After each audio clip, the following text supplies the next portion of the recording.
बिस्मिल्लाहिर्रहमानिर्रहीम। स्टूडेंट्स, हमारा आज का जो टॉपिक है वो पहले वाले टॉपिक से काफ़ी डिफरेंट है। पहले हम डाइजेशन की बात कर रहे थे और न्यूट्रिशन की बात कर रहे थे, तो आज हम स्टडी करेंगे होम्योस्टेसिस और थर्मोरेगुलेशन को। होम्योस्टेसिस क्या है? होम्योस्टेसिस वो फिनोमेना है जिसकी हेल्प से एक ऑर्गेनिज़म अपने इंटरनल एनवायरनमेंट को स्टेबल रखता है। अब इंटरनल एनवायरनमेंट में किसी एनिमल का, किसी ह्यूमन का, किसी भी ऑर्गेनिज़म का ब्लड प्रेशर भी आ जाता है, उसका टेम्परेचर भी है, उसका ग्लूकोज लेवल भी है, उसकी बॉडी में वाटर की प्रेजेंस कितनी है, कितना पानी वो कंज्यूम कर रहा है, वाटर की क्वांटिटी उसकी बॉडी में कम है या ज़्यादा है, ये सब चीज़ें आ जाती हैं। तो होम्योस्टेसिस को बेसिकली हम कहते हैं कि ये ओवरऑल हमारे जो इंटरनल एनवायरनमेंट है उसकी मेंटेनेंस है। ओके, इंटरनल एनवायरनमेंट की मेंटेनेंस जो है उसको स्टेबल रखने का जो प्रोसेस है वो है होम्योस्टेसिस। फर्दर अगर हम इन सब चीज़ों में temperature, hydration, glucose level and blood pressure, इसमें से अगर हम सिर्फ टेम्परेचर की बात करें, maintenance of temperature, internal body के टेम्परेचर को मेंटेन रखने का जो प्रोसेस है वो थर्मोरेगुलेशन है। ओके, ऑस्मोरेगुलेशन भी पढ़ा हुआ है हमने। ऑस्मोरेगुलेशन क्या है कि अगर बॉडी में वाटर की जो मेंटेनेंस है उसको देखा जाए तो वो ऑस्मोरेगुलेशन होता है। सो अब आज जो हमने स्टडी करना है वो थर्मोरेगुलेशन है, temperature regulation. Okay, the impact of temperature on animals life. एक एनिमल की लाइफ पर जो टेम्परेचर है उसका क्या इम्पैक्ट है? अगर हम बात करें ओवरऑल सब लिविंग थिंग्स की बात करें तो टेम्परेचर जो है, हमारा जो भी मेटाबॉलिज्म होता है, हमारी जितनी भी मेटाबॉलिक एक्टिविटीज़ होती हैं वो टोटली डिपेंड करती हैं इंटरनल टेम्परेचर पे। टेम्परेचर के चेंज होने के साथ चेंजेस आती हैं, ठीक है। तो जो एनिमल का टेम्परेचर है उसका बहुत ज़्यादा रोल है, ठीक है। अगर हम ह्यूमन बींग्स की बात करें तो ह्यूमन बींग्स का भी एक प्रॉपर जो सेट पॉइंट है,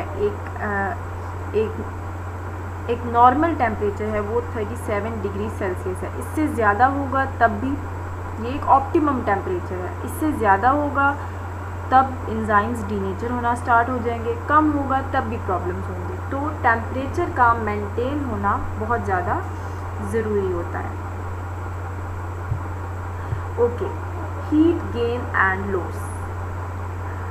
एनिमल की बॉडी में हीट गेन भी होता है और लॉस भी होता है। हम इन्वायरमेंट से हीट ले रहे हैं, इन्वायरमेंट को हीट दे रहे हैं, ये सब चलते रहते हैं काम, ठीक है। स्वेटिंग होती है, शिवरिंग होती है, तो ये सब हीट गेन और लॉस में होता है।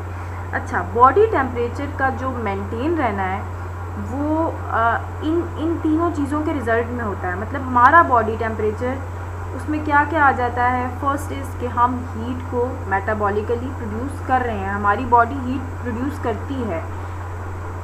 हम कुछ हीट एनवायरनमेंट से गेन करते हैं और कुछ हीट हम एनवायरनमेंट में लॉस्ट करते हैं। तो ये एक मैकेनिज़्म है, ये फैक्टर्स हैं जिन पर हमारी बॉडी का जो ओवरऑल टेम्परेचर है वो डिपेंड करता है कि हम हीट गेन भी कर रहे हैं, हम हीट प्रोड्यूस भी कर रहे हैं और हम हीट का लॉस भी कर रहे हैं। Okay, heat gain, heat loss, heat exchange की बेस पर एनिमल्स जो हैं उनमें डिफरेंट प्रोसेसेस होते हैं। रेडिएशन है, इसके थ्रू हीट गेन लॉस, ठीक है। कन्वेक्शन है, कंडक्शन है और एवेपोरेशन है, ठीक है। अब हम इन चीज़ों को डिटेल में पढ़ेंगे। अच्छा, कंडक्शन क्या होता है?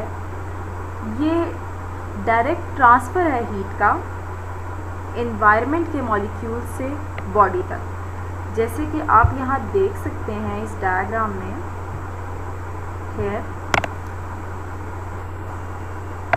यहाँ पर हीट का एक्सचेंज कैसे हो रहा है कि हीट गेन हो रही है।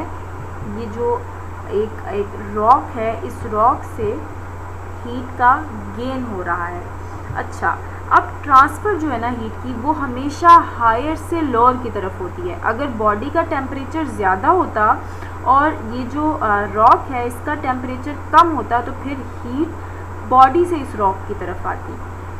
अब इस डायग्राम में कुछ ऐसी सिचुएशन है कि जो रॉक है उसका टेम्परेचर ज़्यादा है और बॉडी का टेम्परेचर कम है, तो फिर रॉक से ट्रांसफ़र हो रहा है हीट का बॉडी की तरफ। अच्छा, डायरेक्ट जो कांटेक्ट होता है किसी भी मॉलिक्यूल के साथ बॉडी का, तो इस सूरत में जो हीट का एक्सचेंज बॉडी की सरफेस से होता है उसे कहते हैं conduction.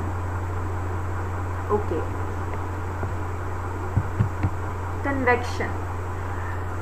Convection is the movement of air over the surface of body. जैसे कि ये पिछली डायग्राम है, यहाँ पर हम देख सकते हैं कि बॉडी से एयर मूव कर रही है, तो बॉडी से एयर की मूवमेंट के ज़रिए जो हीट का गेन या हीट का लॉस हो रहा है उसको हम कन्वेक्शन कहते हैं।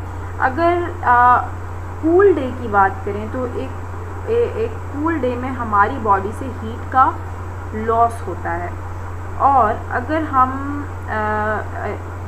दूसरे इसके रिवर्स फिनोमेना में चले जाएं, अगर वार्म डे है तो हमारी बॉडी जो है वो टेम्परेचर को, हीट को गेन करती है।